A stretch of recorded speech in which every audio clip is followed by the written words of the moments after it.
এক চাঞ্চল্যকর খবর পাওয়া যায় রাজধানীর আগরতলা রঞ্জিতনগর এলাকা থেকে। রঞ্জিতনগর কাটাখালের পাশে এক যুবকের মৃতদেহ উদ্ধারকে কেন্দ্র করে এলাকা জুড়ে তীব্র চাঞ্চল্যের সৃষ্টি হয়েছে। মৃত যুবকের নাম শুভজিৎ পাল, তার পিতা বিশ্বজিৎ পাল, বাড়ি চান্দিনামুড়া এলাকায়। পেশায় তিনি একজন টাইলস মিস্ত্রি ছিলেন। পরিবার সূত্রে জানা যায়, গতকাল ভোর প্রায় 5টা নাগাদ বাড়ি থেকে বেরিয়ে যান শুভজিৎ পাল। এরপর সারাদিন বাড়িতে ফেরেননি। পরিবারের সদস্যরা বিভিন্ন জায়গায় খোঁজাখুঁজি করলেও তার কোনো সন্ধান পাননি। আজ সকালে রঞ্জিতনগর কাটাখালের পাশে এক যুবকের নিথর দেহ পড়ে থাকতে দেখে স্থানীয়রা পুলিশকে খবর দেন। খবর পেয়ে দ্রুত ঘটনাস্থলে পৌঁছে যায় পশ্চিম থানার পুলিশ। ঘটনাকে ঘিরে এলাকায় ভিড় জমে যায় সাধারণ মানুষের। ঘটনার গুরুত্ব বিবেচনা করে তদন্তে নামে ফরেনসিক বিশেষজ্ঞ দলও।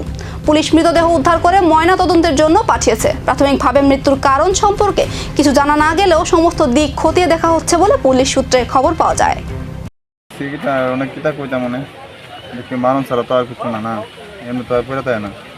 আজ এমনি পড়তো তো জঙ্গল মঙ্গল মাইলি না ফেলা রাখছে এমনি উড়ে টাইসের কাম করে। আর বাড়ি চান্দিনামুড়া বাড়ি। শুভজিৎ পাল, 23 বছর। শুনছি আমার বইনে খবর দিছে, বইনে বলে খারাপ হয়ে দিয়েছে, দানে এসে দিই খবর দিতে দেখতাম কেউ বাইনি, আমি চাই দেখতাম বাইনি মারা গেছে। কারোর উপর কোনো সন্দেহ? বন্ধু বান্ধব তো আছে। হ্যাঁ,